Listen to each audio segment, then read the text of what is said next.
Yunus alaihissalam, beliau menyambutku dan mendoakan kebaikan untukku. Allah berfirman yang artinya, dan kami telah mengangkatnya ke martabat yang tinggi. Maryam ayat 57.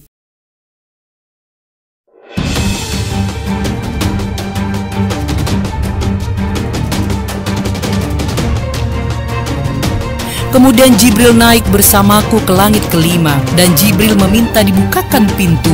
Maka dikatakan kepadanya, "Siapa engkau?" Dia menjawab, "Jibril." Dikatakan lagi, "Siapa yang bersamamu?" Dia menjawab, "Muhammad." Dikatakan, "Apakah dia telah diutus?" Dia menjawab, "Dia telah diutus." Maka dibukakan bagi kami pintu langit kelima, dan saya bertemu dengan Harun alaihissalam. Beliau menyambutku dan mendoakan kebaikan untukku.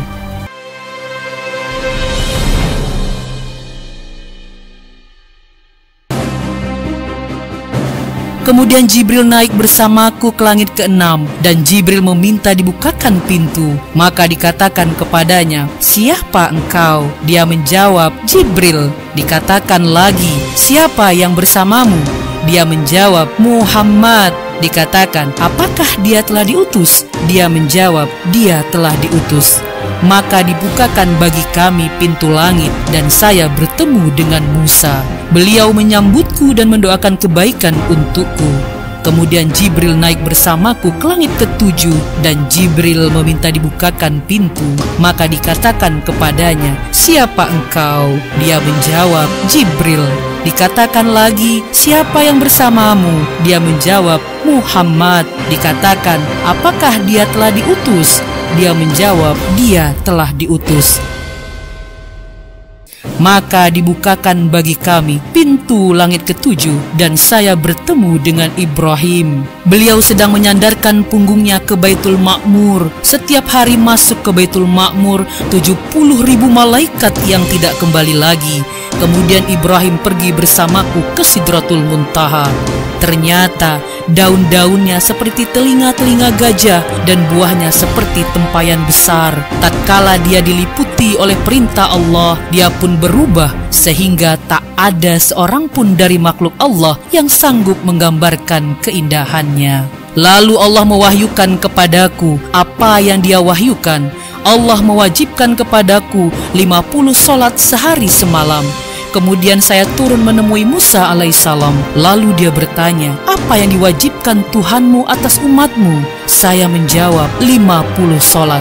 Dia berkata, "Kembalilah kepada Tuhanmu dan mintalah keringanan, karena sesungguhnya umatmu tidak akan mampu mengerjakannya. Sesungguhnya saya telah menguji dan mencoba Bani Israel." Beliau bersabda, maka saya pun kembali kepada Tuhanku seraya berkata, "Wahai Tuhanku, ringankanlah untuk umatku." Maka dikurangi dariku 5 sholat. Kemudian saya kembali kepada Musa dan berkata, "Allah mengurangi untukku 5 sholat." Dia berkata, "Sesungguhnya umatmu tidak akan mampu mengerjakannya. Maka kembalilah kepada Tuhanmu dan mintalah keringanan." Maka terus menerus saya pulang balik antara Tuhanku tabaraka wa ta'ala dan Musa alaihissalam, sampai pada akhirnya Allah berfirman, "Wahai Muhammad, sesungguhnya ini adalah 5 sholat sehari semalam. Setiap sholat pahalanya 10, maka semuanya 50 sholat. Barang siapa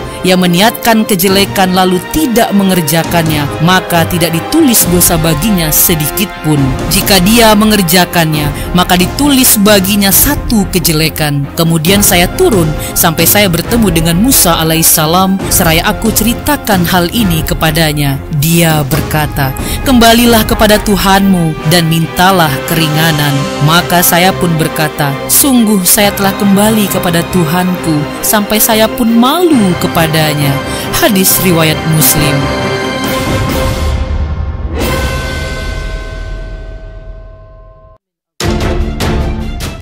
Dikisahkan dalam sebuah riwayat bahwa setelah peristiwa Isra Mi'raj, orang-orang musyrikin datang menemui Abu Bakar Siddiq radhiyallahu anhu.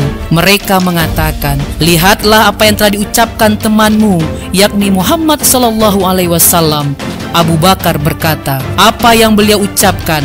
Orang-orang musyrik berkata, dia menyangka bahwasanya dia telah pergi ke Baitul Maqdis dan kemudian dinaikkan ke langit, dan peristiwa tersebut hanya berlangsung 1 malam. Abu Bakar berkata, jika memang beliau yang mengucapkan, maka sungguh berita tersebut benar sesuai yang beliau ucapkan, karena sesungguhnya beliau adalah orang yang jujur. Orang-orang musyrik kembali bertanya, mengapa demikian? Abu Bakar menjawab, aku membenarkan seandainya berita tersebut lebih dari yang kalian kabarkan. Aku membenarkan berita langit yang turun kepada beliau. Bagaimana mungkin aku tidak membenarkan beliau tentang perjalanan ke Baitul Maqdis ini? Hadis diriwayatkan oleh Imam Hakim Al-Mustadrak dari Aisyah radhiyallahu anha. Perhatikan bagaimana sikap Abu Bakar radhiyallahu anhu terhadap berita yang datang dari Nabi Shallallahu Alaihi Wasallam. Beliau langsung membenarkan dan mempercayai berita tersebut. Beliau tidak banyak bertanya, meskipun peristiwa tersebut mustahil dilakukan dengan teknologi pada saat itu. Begitu pula sampai akhir zaman ini, belum ada teknologi yang mampu menandingi peristiwa maha dahsyat tersebut. Hendaknya kita meneladani sifat para sahabat radhiyallahu anhum terhadap berita dari Allah dan Rasul-Nya. Semoga kita semakin kuat keimanan kepada Allah Subhanahu wa ta'ala. Wassalamualaikum warahmatullahi wabarakatuh.